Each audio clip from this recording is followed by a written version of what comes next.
సమస్యలు పరిష్కరించాలంటూ కరీంనగర్లో మున్సిపల్ కార్మికులు ఆందోళనకు దిగారు.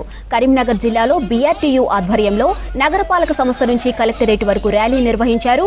ఇక కనీస వేతనం 26,000కు పెంచాలని డిమాండ్ చేశారు. ఇల్లు లేని కార్మికులకు ఇందిరమ్మ ఇళ్ల పథకంలో ఇండ్లు మంజూరు చేయాలని కోరారు. డ్యూటీలో చనిపోయిన వయసు పైబడిన కార్మికుల స్థానంలో కుటుంబ సభ్యులకు పనిచేసే అవకాశం ఇవ్వాలన్నారు. న్యాయపరమైన డిమాండ్లను వెంటనే పరిష్కరించాలని డిమాండ్ చేశారు కార్మికులు.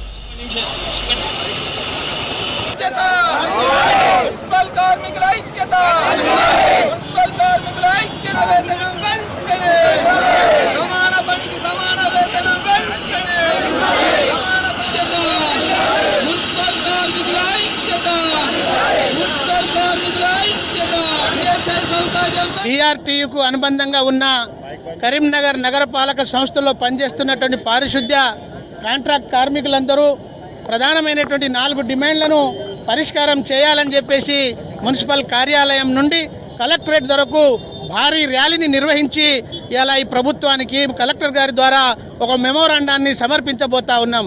అదేమిటంటే కనీస వేతనం 26,000 రూపాయల వేతనాన్ని పారిశుద్ధ్య కాంట్రాక్ట్ కార్మికులందరికీ అమలు చేయాలని, అలాగే ప్రభుత్వం కల్పిస్తున్నటువంటి ఇందిరమ్మ ఇండ్లలో పారిశుద్ధ్య కాంట్రాక్ట్ కార్మికులందరికీ కూడా ఇండ్లు లేనటువంటి వాళ్ళందరికీ ఇందిరమ్మ ఇండ్లను ఇప్పించి అమలు చేసి వాళ్ళందరికీ ఆదుకోవాలని, అదేవిధంగా అతి తక్కువ జీతంతో పనిచేస్తున్నటువంటి ఈ కాంట్రాక్ట్ కార్మికులకు మరి వాళ్ళ 2% ఐటీ కట్ చేయాలని చెప్పేసి అధికారులు యోచిస్తున్నట్టు మా యూనియన్ దృష్టికి వచ్చింది.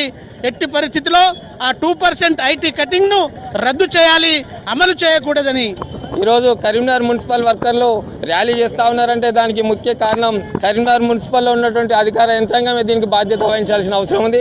ఎందుకంటే మరి కార్మికుల పట్ల వాళ్ళు దురుసుగా వ్యవహరిస్తూ ఉన్నారు. మరి కార్మికులకు రావాల్సినటువంటి బెనిఫిట్స్ను అనగదొక్కి ఇవాళ 60 సంవత్సరాలు దాటినటువంటి వారి కుటుంబంలో ఒకరికి ఇవ్వాల్సిన ప్లేస్లో ఇవ్వకుండా మరి వాళ్ళు ఆ నౌకర్ని అమ్ముకునే ప్రయత్నం చేస్తురా. ఇంతకుముందే లక్షల కొద్ది అమ్ముకొని మరి కార్మికులకు అన్యాయం చేసారు. మరి వీళ్ళకి ఇవ్వకుండా కూడా రేపు అన్యాయం చేసే పరిస్థితి మా కళ్ళ ముందు కనిపిస్తూ ఉంది.